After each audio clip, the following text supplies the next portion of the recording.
Nossa, nem sei por onde começar a contar isso, mas preciso desabafar, sabe? A gente sempre acha que essas coisas só acontecem em filme até o dia em que a vida resolve pregar uma peça na gente. Tudo começou aqui, dentro da minha própria casa, num ambiente que eu sempre achei o mais seguro do mundo. Meu irmão mais novo, o Lucas, estava com dificuldades terríveis em matemática, e eu, como boa irmã, convenci meus pais a contratarem um reforço, e foi assim que ele entrou na nossa rotina. O professor Rafael, ele era diferente. Não aquele estereótipo de professor mais velho, de jaleco e ar sério. Não. Jovem, com um jeito calmo que acalmava até a ansiedade do Lucas. E um olhar que parecia entender coisas que nem eram ditas. A dinâmica era simples. 2 vezes por semana ele vinha aqui em casa no final da tarde. Minha mãe sempre oferecia um café, meu pai comentava sobre o futebol e eu me escondia atrás do meu celular na sala, mas meus olhos não conseguiam evitar. Seguiam cada movimento dele. Havia um clima no ar, uma tensão sutil que só eu parecia sentir. Aquele jeito que ele me cumprimentava com um tudo bem, mais demorado. Aquele sorriso quase imperceptível. Era como um jogo perigoso, onde só nós dois sabíamos as regras, mas ninguém tinha coragem de admitir que estava jogando. Minha casa, meu porto seguro, tinha se tornado um palco silencioso de trocas de olhares e segredos não contados. Com o passar das semanas, aquela tensão inicial foi se transformando em algo palpável. Era uma energia no ar, um calor que parecia nos envolver mesmo a metros de distância. Eu comecei a criar situações, menina. Ah, vou buscar uma água na cozinha, bem na hora que a aula dele terminava. Preciso pegar um livro da estante, do lado da mesa de estudos. Eram momentos de segundos, mas que valiam por horas. Numa dessas, ele se levantou para ir ao banheiro e, no corredor apertado, nossos corpos quase se tocaram. Ficou aquele centímetro de distância. Eu senti o tremor nas minhas pernas, a respiração presa. Ele não disse nada, mas seu olhar, meu Deus, seu olhar percorreu meu rosto como um toque de verdade, lento e deliberado. Era um quase toque que doía de tão gostoso. Um jogo de aproximações perigosas, como uma dança íntima onde só nós ouvíamos a música. Eu me sentia numa gangorra emocional, com medo de que alguém percebesse o que estava acontecendo, mas ao mesmo tempo, alimentando aquela vontade crescente com cada sorriso disfarçado, com cada palavra carregada de duplo sentido que eu tinha certeza que só eu entendia. A atração era como uma planta que a gente rega em segredo, achando que ninguém vê, até o dia que ela cresce demais e não dá mais para esconder. E então veio o dia que mudou tudo. Era uma noite quente, daquelas que a pele fica melada e a mente mais ousada. Meus pais tinham saído para um jantar e o Lucas estava no quarto dele estudando para uma prova importante. O Rafael estava dando a última aula antes do exame. Lembro de estar na cozinha tentando me distrair quando ouvi a porta do banheiro social se fechando. Uns minutos depois, o Lucas gritou do quarto: Mana, me vê uma água, por favor? Quando me virei para pegar o copo, ele estava lá, parado na entrada da cozinha. Preciso lavar as mãos, ele disse, a voz um pouco rouca. O Lucas me emprestou uma caneta que estava vazando. O coração parece que saiu pela minha garganta. O banheiro social estava ocupado? Só tinha outro banheiro no corredor, o meu. O ar ficou pesado, eletrizado. Pode usar o meu, eu disse, e a frase saiu como um sussurro. Aquele convite soou tão íntimo, tão proibido.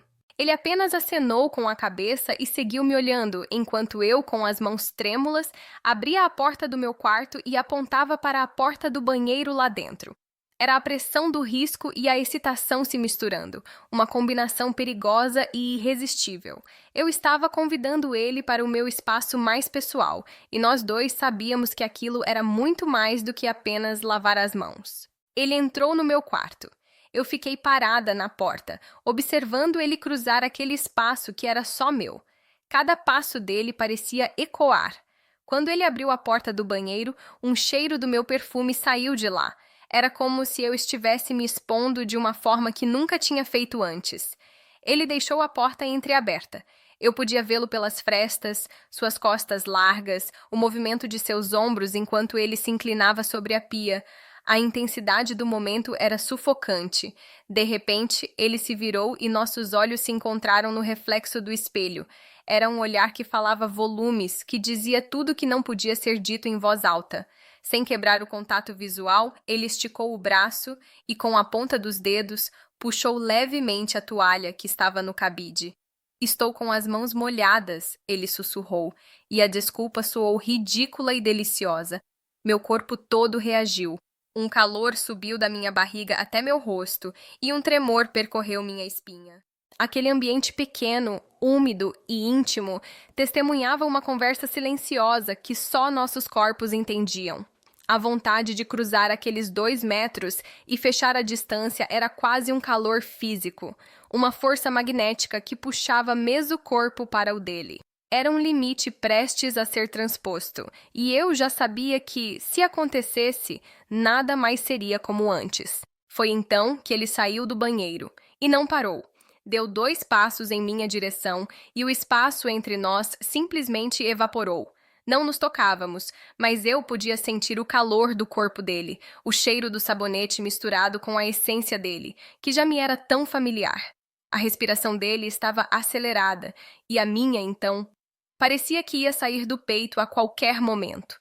Ele levantou a mão lentamente, tão devagar, e com as costas dos dedos quase sem tocar, acariciou um fio de cabelo que tinha caído no meu rosto.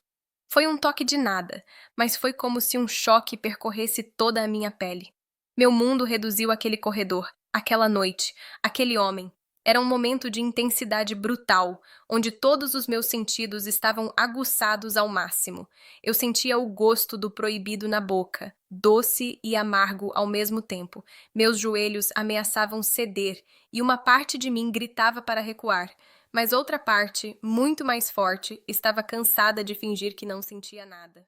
Era o ápice de toda aquela tensão acumulada, um clímax silencioso e ardente, onde o único som era o bater acelerado dos nossos corações, um diálogo mudo de vontade e rendição.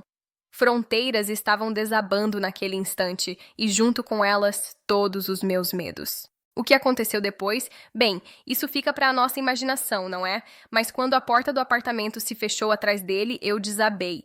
Fiquei sentada na minha cama com o corpo ainda vibrando, a pele toda arrepiada, como se cada célula tivesse sido despertada de um sono profundo.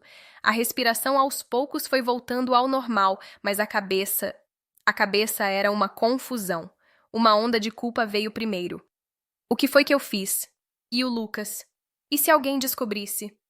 Era um segredo pesado, complicado, mas no meio de toda a culpa havia uma centelinha de puro fogo, uma excitação que eu não conseguia negar. Tinha sido proibido, errado em tantos níveis, mas tinha sido intenso e real como nada antes. Eu tinha transgredido um limite, não só com ele, mas comigo mesma. E aquela mistura de sentimentos, o arrependimento e o desejo, a vergonha e a euforia, me deixou tonta. Eu tinha me perdido voluntariamente naquele labirinto de emoções, e agora não sabia como encontrar o caminho de volta. O silêncio do meu quarto, que antes era aconchegante, agora ecoava o som dos nossos sussurros e daqueles quase toques que mudaram tudo. Passado algum tempo, consigo refletir sobre tudo isso com um pouco mais de clareza. Aquela experiência me ensinou que a atração proibida é assim mesmo, um furacão de sentimentos que a gente sabe que pode destruir coisas, mas que é impossível resistir. Eu me arrisquei, me joguei de cabeça em algo que sabia ser complicado e saí de lá diferente.